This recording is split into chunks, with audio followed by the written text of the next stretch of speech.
down in the pond where the bulrushes grow, where the water is deep and life is quite slow. Lived a frog known as Finlay, a bright shade of green with the wobbliest tummy that ever was seen. Now, frogs are quite noisy. They love a good song, singing their chorus the whole evening long. But Finlay was different. He made quite a sound.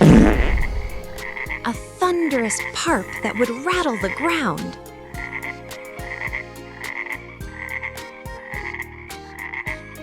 He'd try to be quiet, he'd try to be sweet.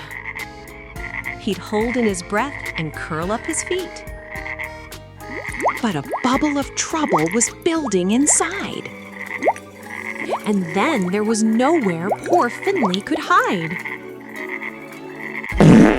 Went his bottom, the water did fizz. The other frogs cried, "Whose smell is this?" Grandpa Frog huffed on a lily pad log. You're scaring the dragonflies. You're clogging the bog.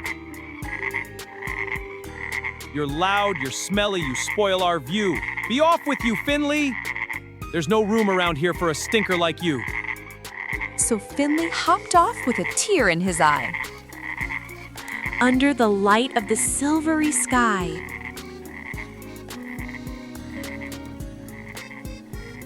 I can't help my tummy.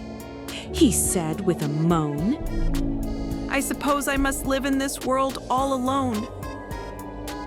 he hopped through the meadow and then through some wheat until he bumped into a badger so neat. The badger was grooming his black and white suit when Finlay let rip with a massive, huge toot. Toot! Finlay's bottom was as loud as a train, a terrible shock for a badger so vain.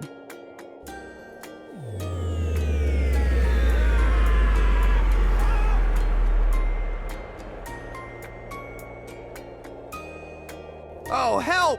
Cried the badger, clutching his snout. Whatever you ate, you should just spit it out! The ground gave a shake, a tremble was felt. That's the stinkiest parp that the world's ever smelt. Move on, Finlay! Hop along, do! There's no room around here for a stinker like you. So on hopped poor Finlay, feeling quite low, with nowhere to stay and nowhere to go. He came to a barn where a barn owl was perched, looking for mice as he silently searched. Finlay looked up, tried to say twit to woo, but his tummy just gurgled, and out came not a poop, but a puff, a big booming blast. The owl flapped its wings and flew away fast.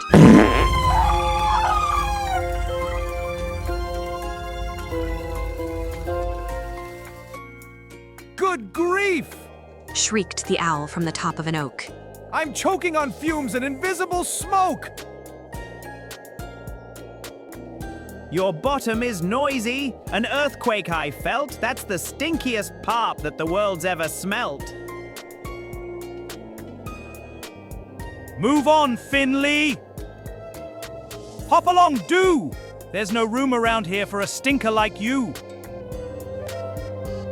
He hopped past some brambles and then past a shed where a prickly hedgehog was making her bed. She was smoothing her spines with a satisfied sigh when Finlay the frog came hopping on by.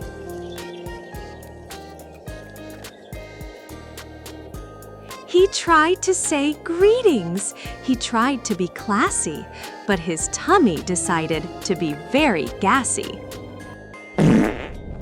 Brap, rattle, it thundered, making leaves fall. The hedgehog rolled up in a tight, spiky ball. My spikes! Cried the hedgehog, holding her snout. The smell is so bad I might just pass out. Your bottom is noisy. It would make ice cream melt. That's the stinkiest parp that the world's ever smelt. Finlay! Hop along, do! There's no room around here for a stinker like you. Finlay sat down on a cold, stony rock. He looked at the moon. It was 11 o'clock.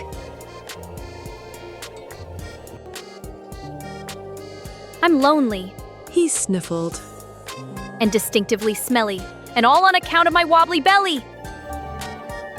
But suddenly, carried on the breeze of the night, came a sound from his pond, a sound of pure fright. A squawk and a splash and a terrible yell. Something bad had just happened. Finlay could tell. He peeped through the reeds. What a terrible sight! A great big old heron, feathers all white. With a beak like a dagger, long legs and big feet, seeing how many frogs he might eat.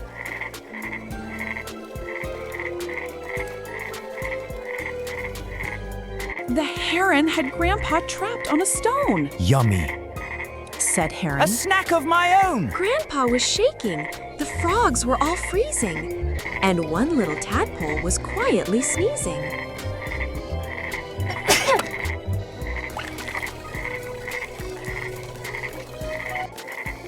Finlay knew that this was his moment to shine. He needed a weapon of brilliant design.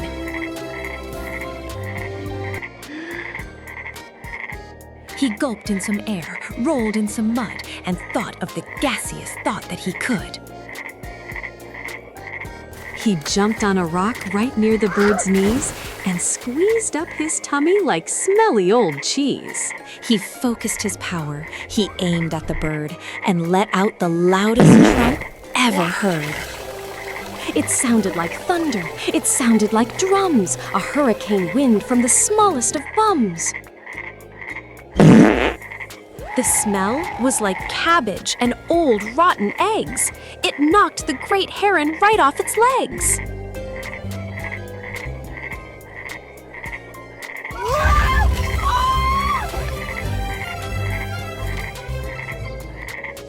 My beak! Coughed the heron.